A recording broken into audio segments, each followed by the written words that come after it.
The next complicated topic is delegating.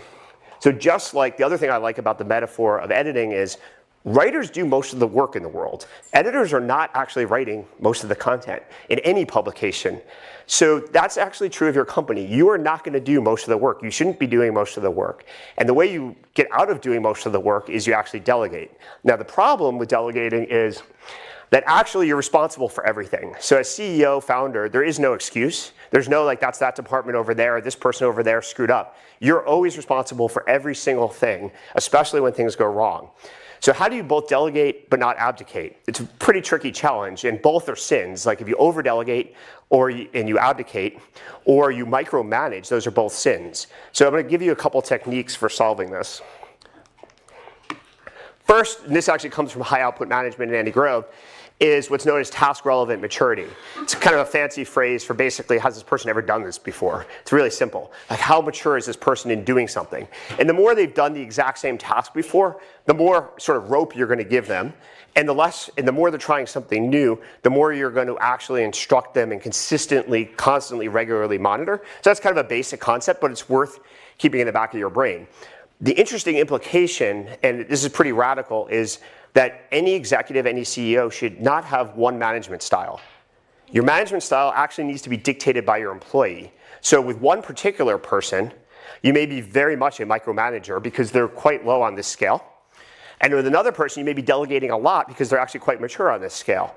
So it's actually a good thing if you do reference checks on somebody and half the people you call say they're a micromanager and the other half say they actually give me a lot of responsibility. That's actually not that's a feature, not a bug. I didn't understand that at first at all. Like I used to be befuddled when people would do reference checks on me and come back with this like complicated mosaic. And I basically finally figured out that maybe I was actually doing my job correctly.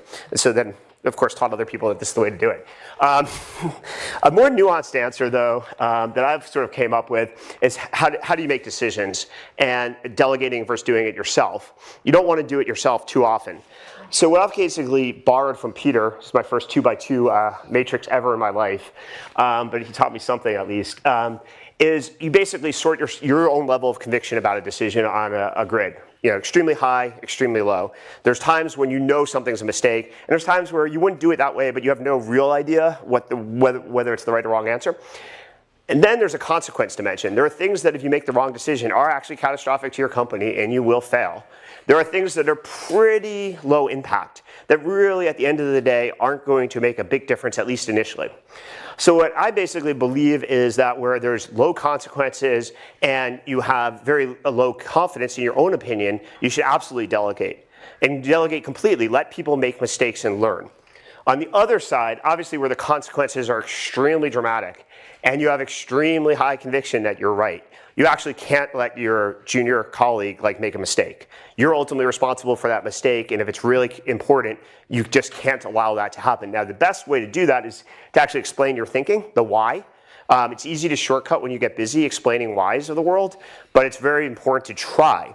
When I was at LinkedIn, I had a colleague who's quite talented, but occasionally would get annoyed if I didn't exactly agree with his opinion on something.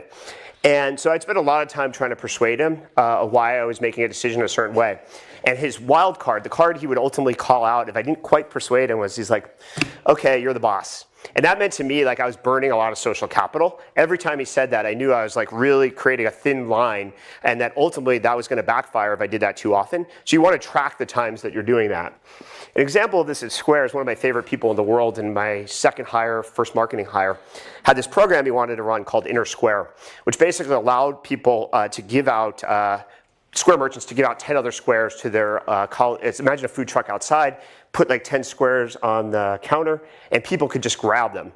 And Kyle had this great idea, this would be an awesome marketing program, squares would spread squares to other people. And you know, to some extent, it was on brand, so it didn't have catastrophic consequences.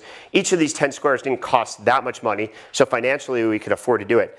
But at that time, my 10 years of experience said there's just no way this is going to work at a meaningful enough scale to move our metrics enough, and I actually would prefer we not do this. But Kyle was so excited about this that I decided to just let him do it.